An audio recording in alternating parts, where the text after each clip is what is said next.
Giddy up.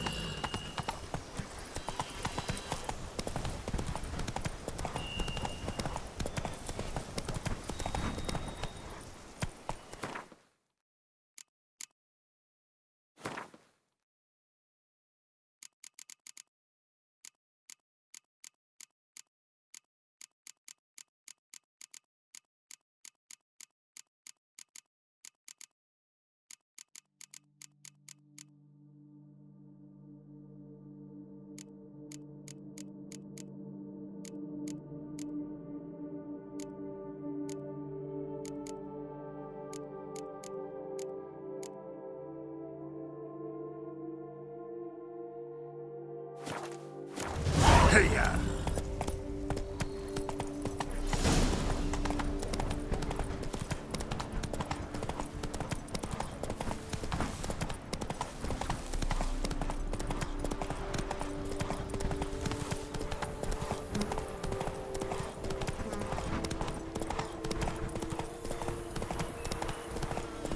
The dressings, bandages. What's that about?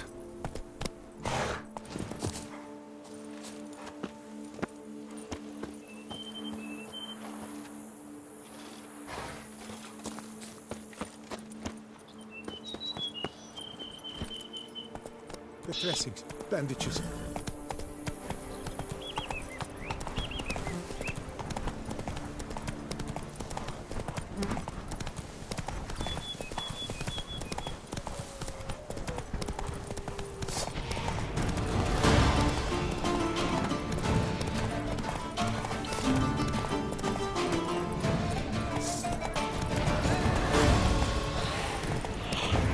Our guests. Never a good omen.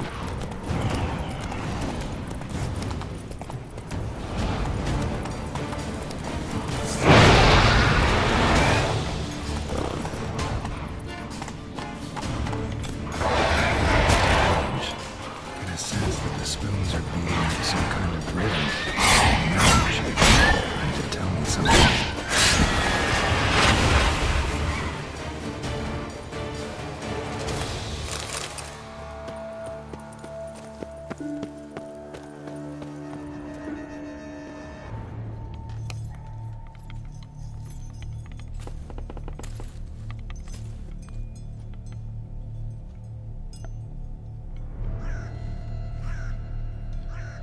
None shall sit and dine with you at your table. No spoon you have shall sate you. Never again shall you wish to spy your reflection in the mirror. Sounds like a curse, all right.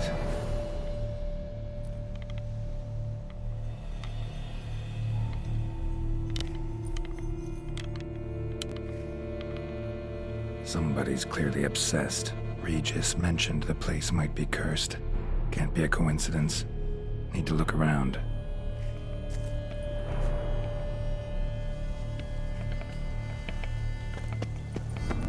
What a pigsty.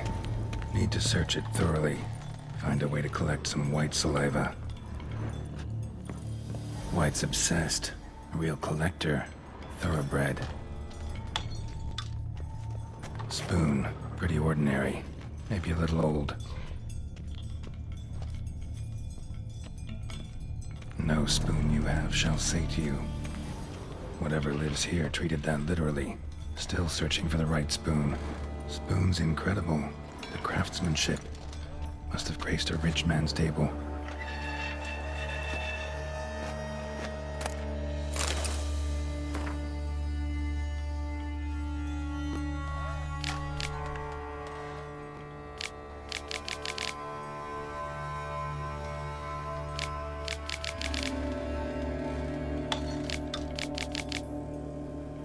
Poor girl.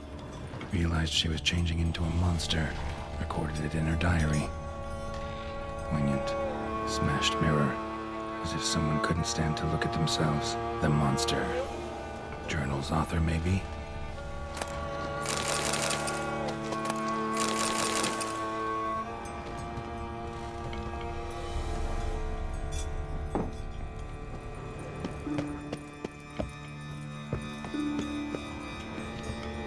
Another spoon. Yep, just as normal as the last one.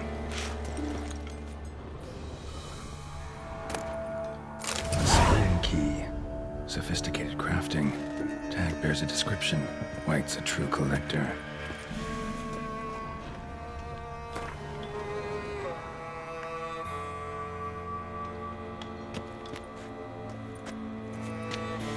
White's obsessed. A real collector. Thoroughbred.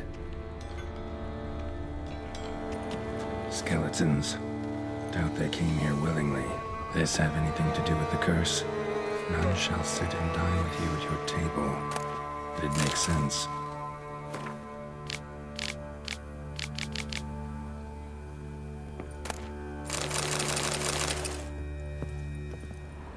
Woman's name scratched into this wooden spoon.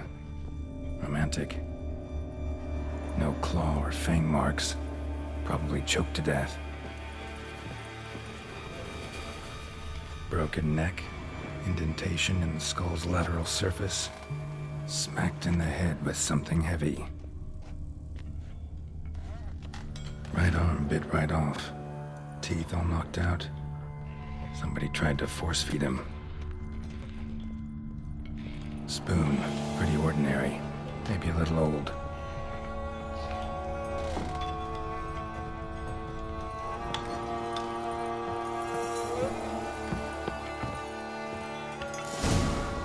Actually does seem like a White's lair. Bit atypical, but still. Cauldron should be somewhere around here. Another spoon. Yep, just as normal as the last one. Cauldron I was looking for. White's not particularly tidy. White's obsessed. A real collector. Thoroughbred.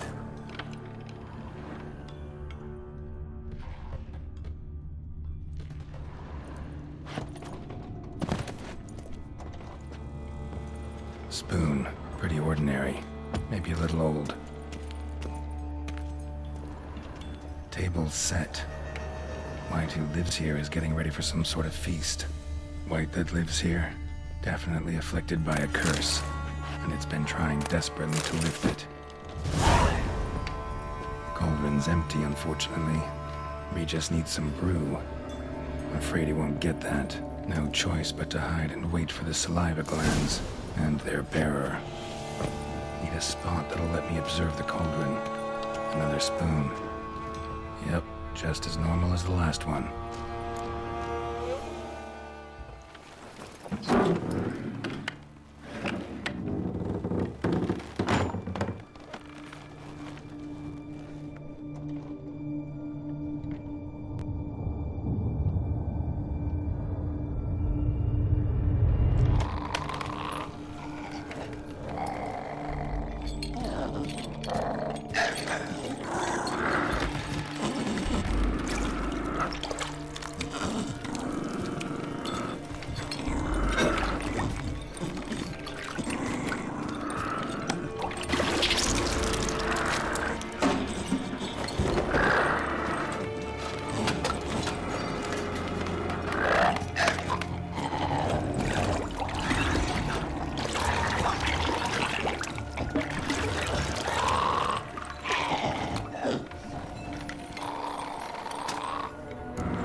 Not gonna hurt you. Wanna help? I've seen the words of the curse on the walls. Think I know how to lift it.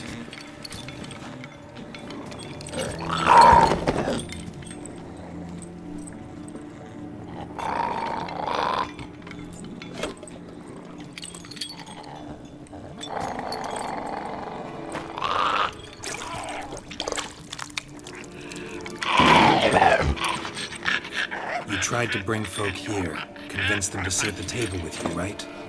Well, I'm gonna be your guest now. Your willing guest.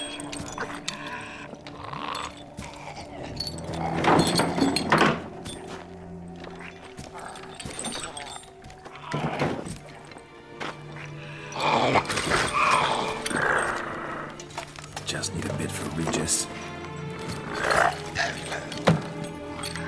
And now we'll tend to you.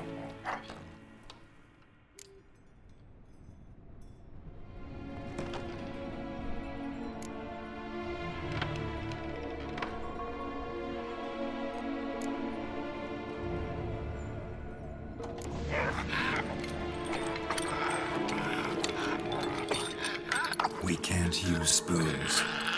No, that won't work. You've been looking for a spoon that would feed you, but there's no such spoon. We need to eat without spoons.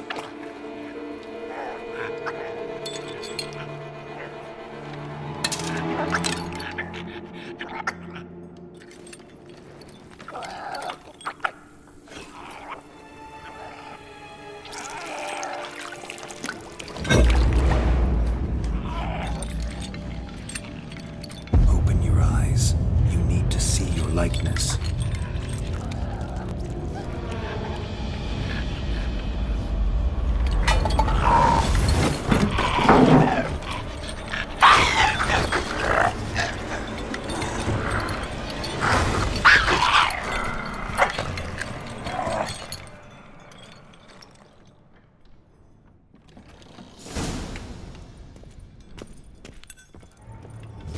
Worked. Just not quite like I expected. Need to see what happened to the white. Won't be hard to find given its stench.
Easy. Not gonna hurt you.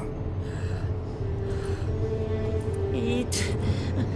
I must eat.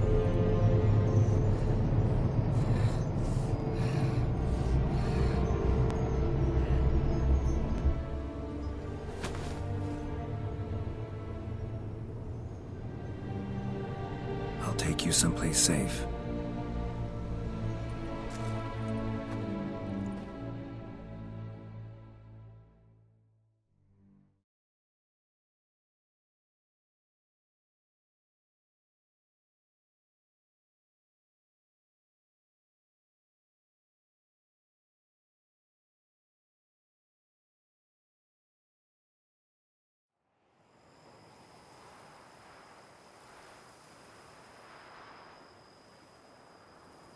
So I took her by the hand and led her here.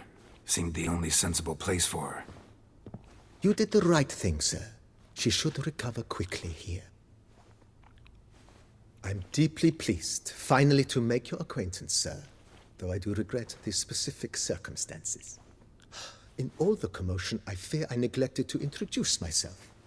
I'm Barnabas Basil Folty, and by order of the Duchess, I am to serve as your major domo at Corfo Bianco. Nice to meet you, Barnabas Basil. Love to talk more, but got urgent matters to attend to. While I'm gone, please make sure she gets everything she needs. Don't worry, sir. I shall see to everything. She is safe here and in good hands. She'll soon be back on her feet. Might actually take a while. She hadn't eaten anything in over 100 years when I found her. Horrid. Whatever brought this about? Told me her story on the way here. Her name's Marlena. She was once the very beautiful and proud heiress to the Trastamara estate. One evening, when she was holding a banquet for friends, a beggar came to her gate seeking alms. He had a bowl and a spoon with him. He sat outside her fence and waited. I've heard of the custom. An ancient rite of hospitality that obliges one to give food and drink to such a guest lest he depart hungry. To neglect the custom is to bring great misfortune down upon oneself. Marlena didn't care a whit for the old customs. She drove the man off, saying she'd rather feed the leftovers from her feast to her dogs than to give the beggar anything. The beggar then broke his spoon, cast a curse. She was beautiful, so he said she'd never wish to look at herself in the mirror again. Since she adored feasts, he swore no one would ever wish to sit and dine with her. And as she even refused him the crumbs from her table, he swore she'd never find a spoon in the world that would sate her hunger. A harsh punishment. I imagine lifting the curse was hardly simple. Curses are tricky. They play on irony. Always gotta figure out what the catch is. Marlena had spent decades looking for a way to lift it. Transformed into a wight, she stole spoons and lured folk into her home, trying each time to get them to dine with her. Didn't work. So what did? Someone had to sit down and share a meal with her, of their own free will. They had to eat without using spoons, and make her look at her reflection. That's it? That was all it required? Simplest solutions are sometimes the last that come to mind. Besides, when you're a wight, it's pretty damn hard to find willing human company for a feast. I imagine so. But, most importantly, it is now over. Please, don't worry. She will be in good hands here. Vineyard comes across as a place with a rich history. Know who owned it before me? Baron Rossel, who went bankrupt, forcing him to sell the estate to the Duchess. The Baron, in turn, had purchased it from Monsieur Bolius of the Headsman, a truly colorful man of Kedweni origin. He was actually a headsman? No, not him, but his great-great-great-great-grandfather. Indeed. Apparently, he was a common cutpurse who somehow secured for himself the post of ducal headsman in Beauclair. Went about his work with an exceptional penchant. They say he chopped off more heads than there are grapevines in the ducal vineyards. He never hesitated, not once. Never sliced unevenly, never botched a job. For his exemplary service, the Duke granted him a title and this estate. Monsieur Bolius, on the other hand, was an engineer in his younger years. Once retired, he settled here and took to producing wine. Sadly, misfortune struck and he lost his sense first of smell, then of taste. Additionally, he could not drink alcohol. His medic forbade it. Shame that. He gave up making wine? Not at all. He made even more of it. Began throwing wild balls to which he'd invite friends from far and wide in order to treat them to his wine and delight in the fact that at least someone could enjoy it. It's the sort of man he was, Monsieur Bolius. Mind giving me a little tour de Corvo Bianco? Not in the least. Follow me, please. I think it would be practical to begin on the hill.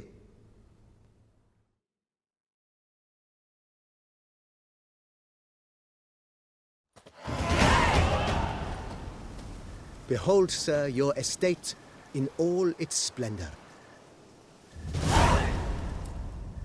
Pretty vast. Indeed. And now, sir, allow me to show you a handful of interesting details. Follow me, please. Been a major domo all your life? Yes, I come from a long line of major domos. My father was a major domo, as was my grandfather before him, as was my great aunt. In fact, she was the one to start the tradition. Great aunt? A hard woman. It is said that already as a child, she knew where she was going and went there. When she arrived in Beauclair, she signed on as a chambermaid at one of the vineyards, then slowly worked her way up to Major Domo. She dragged the rest of the family up the same path.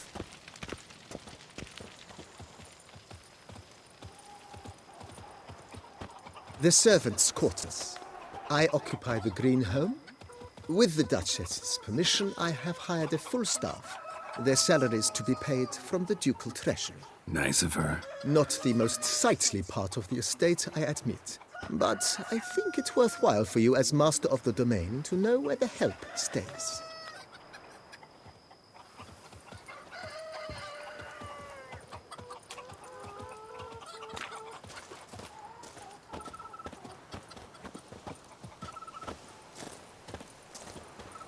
Baron Rossel ordered the vines in this part of the estate uprooted and olive groves planted in their place. They look beautiful, especially come spring. Don't look at all bad now, either.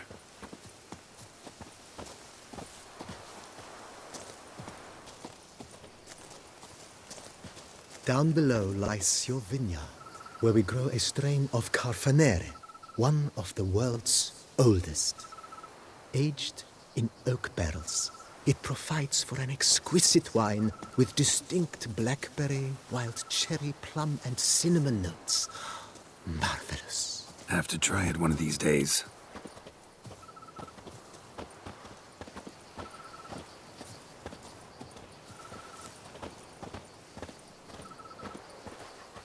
Nice well. Picturesque. Yes, though it ran dry long ago. During the raucous feasts Master Bolius held, he would order it filled with wine. There's a tale about a guest attending a Bolius ball for the first time and thus unaware of the custom. He had suffered great heartbreak and had decided to end his life by jumping into the well. The festivities were coming to a close, and the well was nearly empty when the suicidal guest finally jumped. Instead of killing himself, he merely broke his legs. To numb the pain, he drank the wine. Drank himself to death? Not at all. When found the next day, he had concluded he'd witnessed twin miracles. The water had been changed into wine, and he had survived.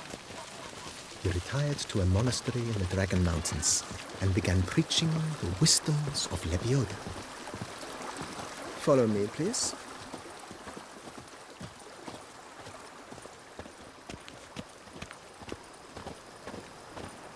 Monsieur Bolius's wife Nina kept a garden here. A supremely lovely place it was. Bit neglected now. I agree. Yet nothing stands in the way of restoring it to its former glory, and once again planting it with herbs and other vegetation.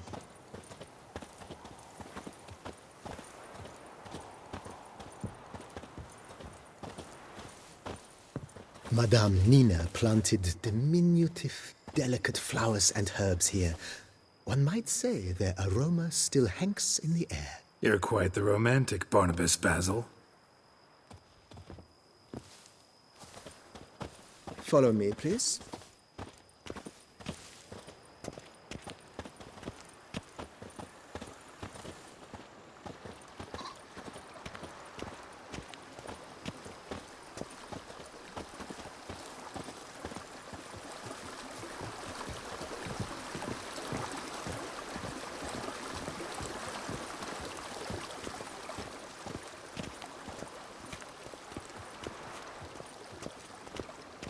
This served as an additional wine cellar in years of plentiful harvests. Bit of work and it'll make a fine stable for Roach.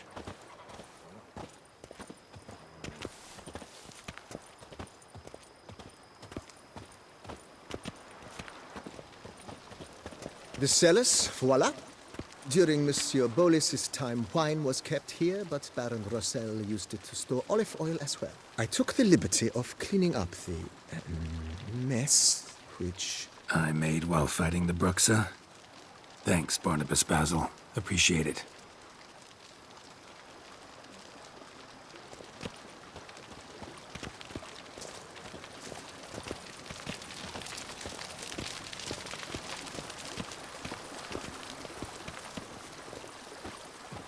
As you can see, the facade is, how to put it, slightly stained.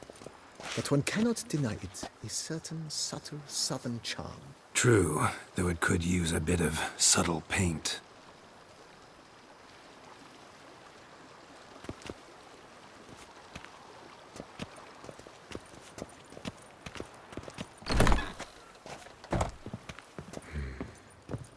And welcome inside. On the left is the master bedroom. On the right, the dining hall and kitchen. Upstairs, you shall find the guest room, currently used for storage. Not a bad idea. At the moment, the house is only minimally furnished.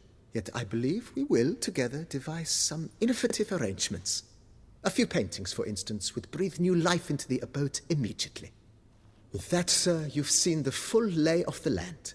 Corvo Bianco is a beautiful estate. Though one must admit, time has taken its toll. Forgive me for being forward, but if you were to choose to invest a small sum towards its beautification, consider me at your service on the matter. Think I'll take you up on that. Be sure to come and see you if I decide to do any remodeling.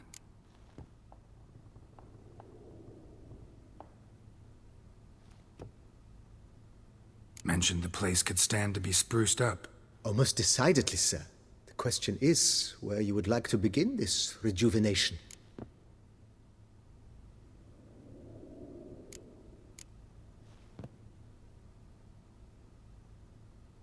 Know what? Changed my mind. Not in the mood to talk about redecoration today. But I wanted to ask you something else. I shall be glad to answer your every question, sir. Thanks. Gotta get back to my business now. See you soon.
Long live Duchess Anna Henrietta!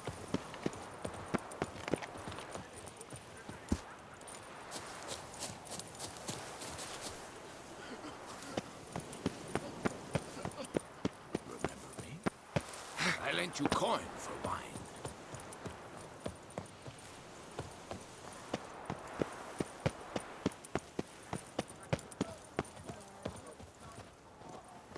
Truly, to send a witcher against the beast?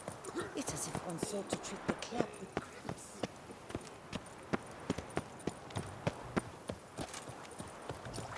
Can't believe it. Another murder by the horrid beast! Nilfgaardian Empire. Greetings. A witch? I'm Lazar Lafargue. Geralt of Rivia. Seem pretty enthused. Got a job for me? Rather.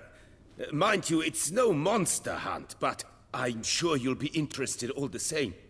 I'm an armorer, see, and I've for years sought diagrams for witcher armor of exceptional quality, Grandmaster level. Heard of them. Never seen any, though. Thought they were lost. Not quite. For I've been lucky enough to learn that their holders came to Toussaint. Alas, they then perished, but I know where. I just need a partner to help me retrieve them. If you know where to look, why not get them yourself? No offense, but do I look like a rough-hewn adventurer? Besides, who would serve my clients while I romped about seeking them? No, I rather leave it to someone familiar with such matters. Bring me the diagrams, and from them I'll forge for you whatever you fancy. All these diagrams somehow wound up in Toussaint? How is that even possible? Toussaint was once home to Toussaint, a legendary and now deceased elfin master armorer. Witches from all corners of the world came to him to forge their plate, their mail. Heard about him. Supposed to have been the best. And thus he charged a king's ransom for his work. Witches would take difficult, dangerous work to earn the coin to pay him. Some, alas, met with misfortune, and the diagrams they carried were left to rot with their earthly remains. Got it. Find them, find the diagrams. But how can I know where to look for their remains? As it happens, I learned my trade at Toussaint's side. So I heard the stories of the missing witches firsthand. What he told me, well, that is what discouraged me from seeking the diagrams out myself. We must strike a deal. I shall tell you all I know. In return, once you've found the diagrams, you will let me draft a copy.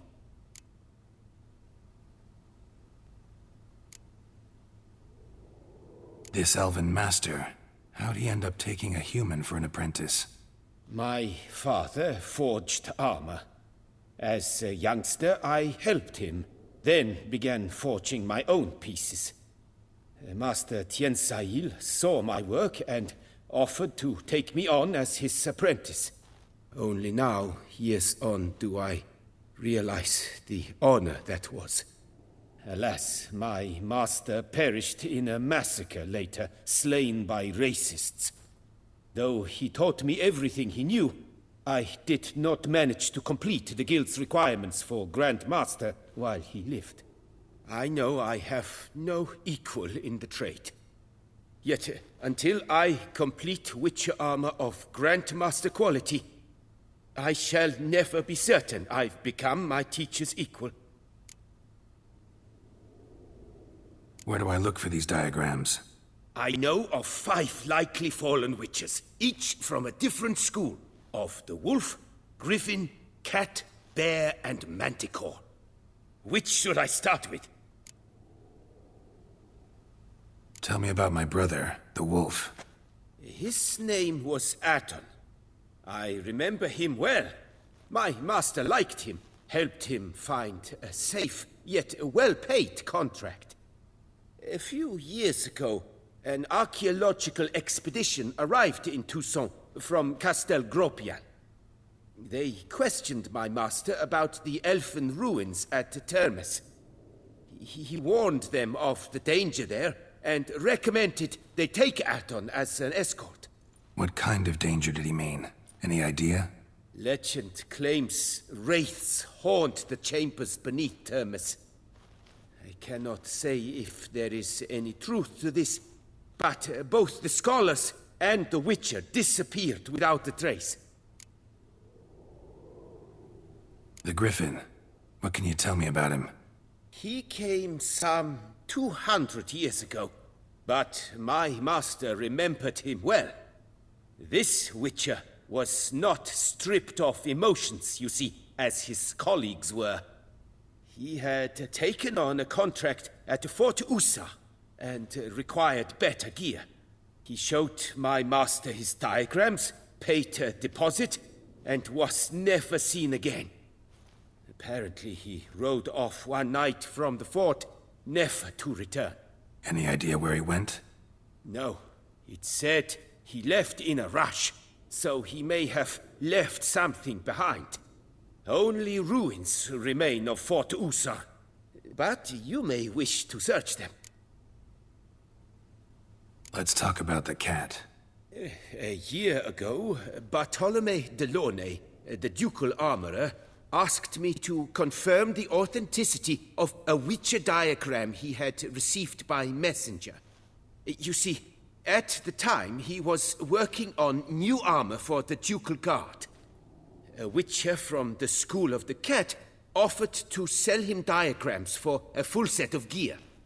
The diagrams would have been helpful indeed. The diagram you saw, was it really a Witcher diagram? Beyond any doubt. It's a shame Delaunay didn't let me draft a copy.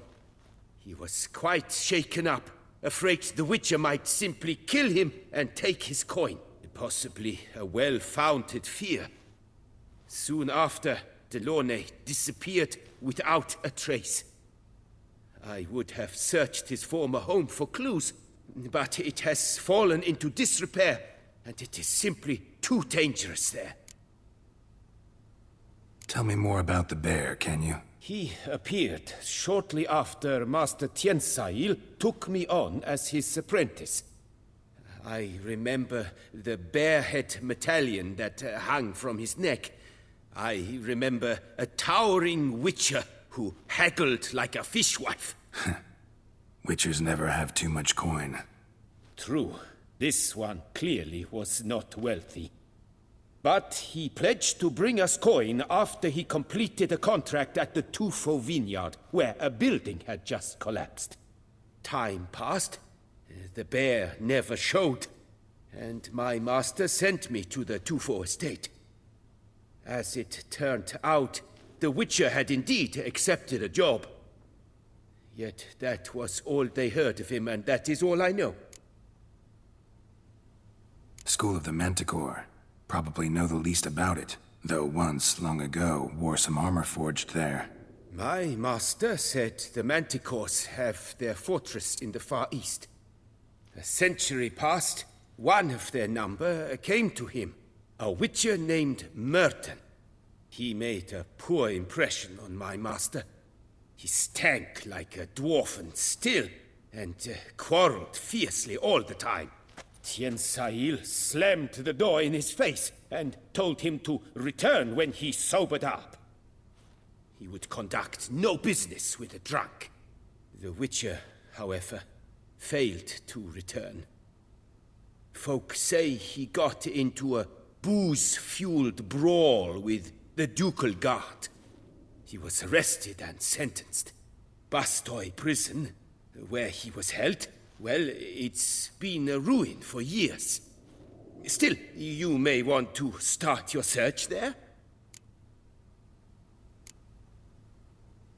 What do you have on offer?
Farewell. Good luck on the path.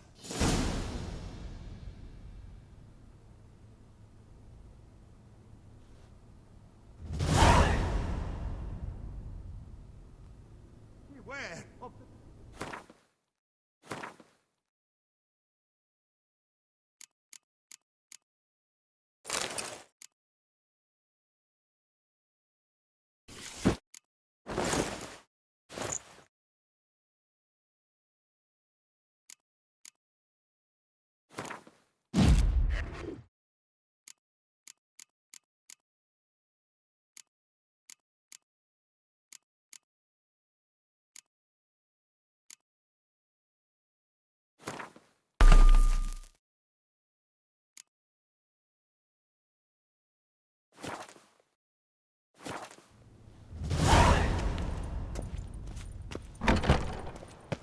The top do this season.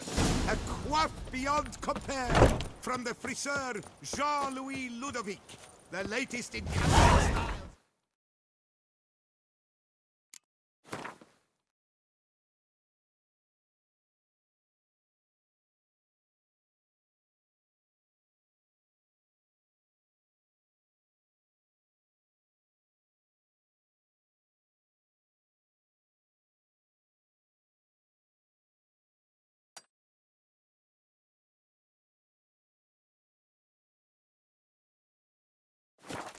Coviri court fashion. Jean-Louis Ludovic for the lady.